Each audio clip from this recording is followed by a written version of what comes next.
Miss ইউনিভার্সে এবার বাজিমাত করেছেন বাংলাদেশের মডেল অভিনেত্রী তানজিয়া জামান মিথিলা। তাকে নিয়ে দেশ বিদেশে হয়েছে চর্চা। মিথিলাকে এখনও ভোট দেয়া যাবে দুটি ক্যাটাগরিতে। আগামী ২১ নভেম্বর রাত 10:59 পর্যন্ত ন্যাশনাল কস্টিউম ও ইভিনিং গাউনে এই ভোট দেয়া যাবে। মিস ইউনিভার্সের সব খরচ বহন করে মিস ইউনিভার্স কর্তৃপক্ষ। প্রতিযোগিতার বিজয়ী কি পান জানেন কি? সো ভিউয়ার্স, এবার দেখে নেব আজকের শোবিজ লিড স্টোরি।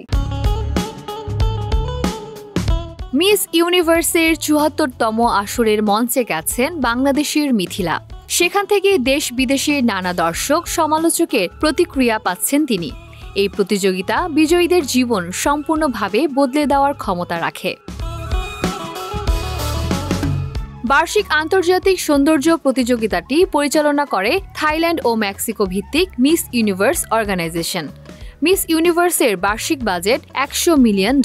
মিস ইউনিভার্সকে ১ বছরের বেতন হিসেবে নগদ $2.৫ লাখ চেক দেওয়া হয়, টাকার অঙ্কে যা ৩ কোটির বেশি।